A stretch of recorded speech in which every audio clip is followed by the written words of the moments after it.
The Eagle of Florence bears its fearsome talons once again in Assassin's Creed Brotherhood, a direct follow-up to last year's entry.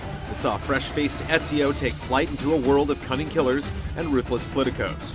While competitive online multiplayer is quickly making its mark as one of the game's most ambitious additions, a very promising single-player campaign seems determined to retain its focus as the series' main attraction. With the threat in the Vatican finally dealt with, the battle-weary Ezio returns to Monteriggioni, only to see it razed in swift retribution by the Papal army. The cruel outcome sees the Templar forces, led by the Borgia's newest successor, Cesare, make away with the recently reclaimed Peace of Eden, leaving only a formal declaration of war sealed in blood.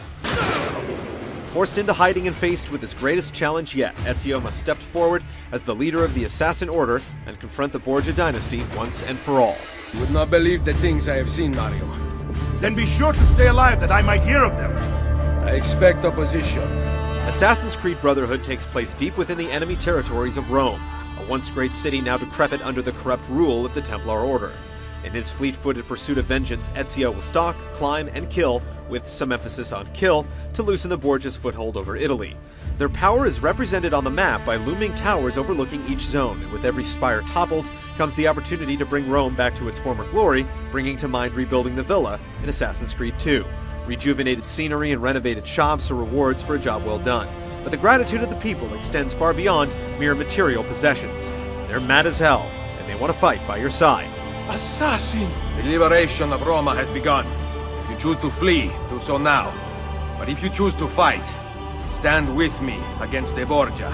And so the Brotherhood is born as Ezio takes up the task of rebuilding the debilitated assassin.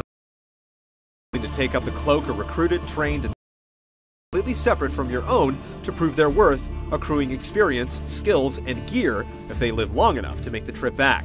When the time comes to taste the fruits of your labor, you can instantly summon your disciples for stylish contextual assassination assists. If the situation seems dire, help is only a bird's call away.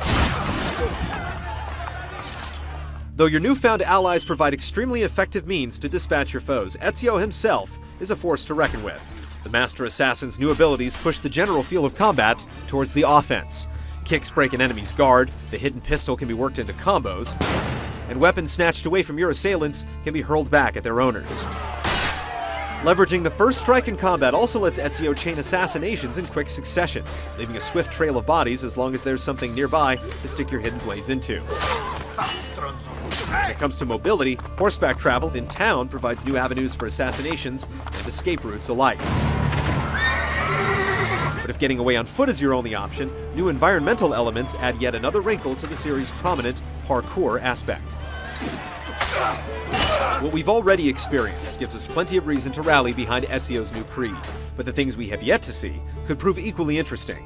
An increased emphasis on achieving perfect synchronization encourages players to replay sequences for unlockable hidden memories.